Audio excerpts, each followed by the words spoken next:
Did you know that St. John Bosco performed many good works during a cholera epidemic in Turin? He also had to deal with conspiracy theories.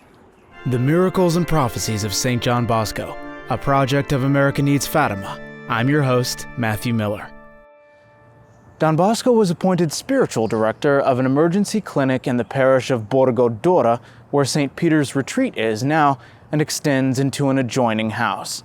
He and Don Alessonati were always ready to run wherever they were called. They took turns until there was too much work to do at a time for only one of them. They didn't think about food or sleep or rest, and Don Bosco threw himself into the fight without even worrying about catching the disease. He was on call day and night.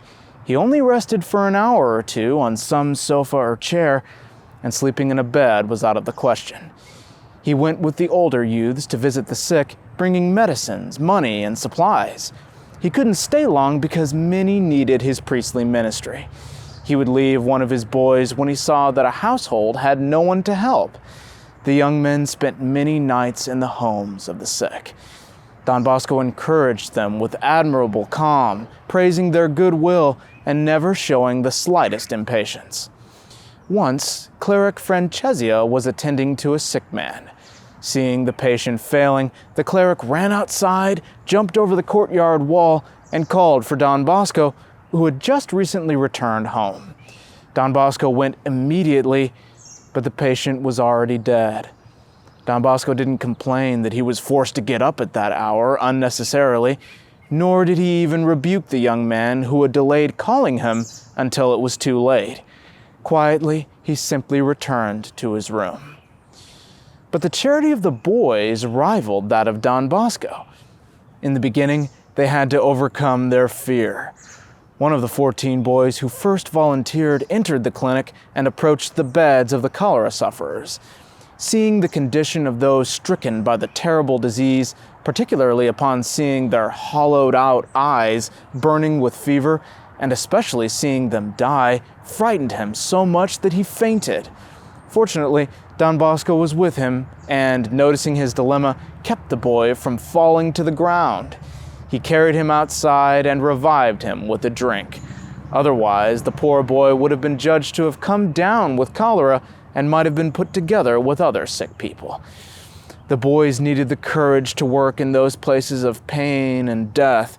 In addition to the unbearable sufferings that afflicted so many poor sick people, the caregivers found it heartrending to see their patients, as soon as they died, almost immediately transported to the nearby morgue, and from there to the cemetery, where they were quickly buried. Sometimes the bodies seemed to be still alive, yet they were already placed among the dead.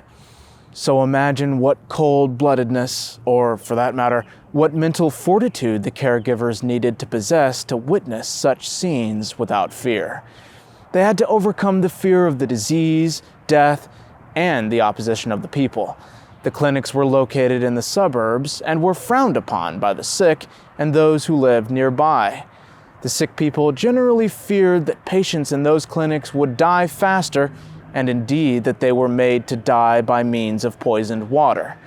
The residents feared, not without reason, that the clinics would corrupt the air and endanger their lives.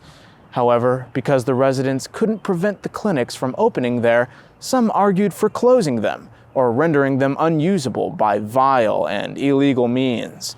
In Borgo San Donato, as elsewhere, a mob of neighborhood children began terrorizing those who came to serve the hospitalized there. They imagined that no more patients would be brought to the clinic if no one dared to go and take care of them. To this end, the evil-minded locals began by making threats and then resorted to assaulting and throwing stones. Anyone trying to get to or from the nearby clinic, especially at night, needed a police escort. One of the first evenings, 2 of the oratory boys and the cleric Michele Rua had a terrible time of it. As they left the clinic, walking along a dark slope toward the oratory, they heard an uproar of shouts and whistles, mixed with cries of, "Get them! Get them!" The local fools threw stones, which were plentiful in that area. The 2 boys owed their escape to the swiftness of their legs and the timely arrival of 2 guards, and Don Bosco was also stoned several times. Notwithstanding this inhuman reception, Don Bosco and the boys continued to serve in that clinic as long as they needed. The neighbors' anger eventually cooled and turned into admiration. The sick, however, had a challenging time overcoming the idea that the clinic would poison the water to kill them. In a home in Moretta, one cholera patient was convinced that the illness was the work of evil people, who spread it by bringing poisoned water with them. He placed a loaded firearm by his bed and forbade anyone who was not a family member to come into the room. He resolutely threatened to shoot any stranger. Priests who came to comfort him had to leave abruptly when he pointed his weapon at them. As he became increasingly ill, his relatives finally called Don Bosco, who knew him and was highly respected by him. Don Bosco immediately accepted the invitation, and when he reached the door, he called the patient by name. "Oh, it's Don Bosco," replied the sick man. "May I come in?" the priest asked. "Come in, I'm sure you won't bring me poisoned water." Don Bosco entered, but as soon as he crossed the threshold, the man stopped him and commanded, "Open your hands." Don Bosco showed him the palm of his right hand. "Show me the left as well," the sick man continued impatiently. Don Bosco opened his left. "Shake your sleeves with your arms down," the man ordered. Don Bosco obliged. "Do you have anything in the sack?" the man asked. Don Bosco emptied his bags. Satisfied, the man said, "Now come to my bed." Don Bosco heard his confession, and after a few moments, the man lost consciousness. Tomatis came in with another companion, wrapped him in a blanket, laid him on a stretcher, and carried him to the clinic, where he died. Another rumor had spread among the populace that cholera was caused specifically by a whitewater source due to deadly substances that were said to be found in the water wells. Because of these and many other rumors, there were people who didn't want to even drink water anymore. Don Bosco was called to the bedside of another dying man, and after administering the sacraments to the patient, he saw that the man was burning with a great thirst, yet he didn't want to drink. Don Bosco prepared a pitcher of water for him and told him to drink it whenever he wanted without fear. Don Bosco left a boy to serve him through the night and to visit others who were also ill. After a while, seeing the sick man getting worse, that young man offered him the water to drink. The sick man, oblivious to Don Bosco's assurances, refused and even glared at the boy. "Just take it and drink," urged the young man, handing him the pitcher. "What are you saying to me? Leave this room immediately," said the sick man. "Drink and you'll feel relief," replied the boy. "Why don't you just leave?" cried the sick man.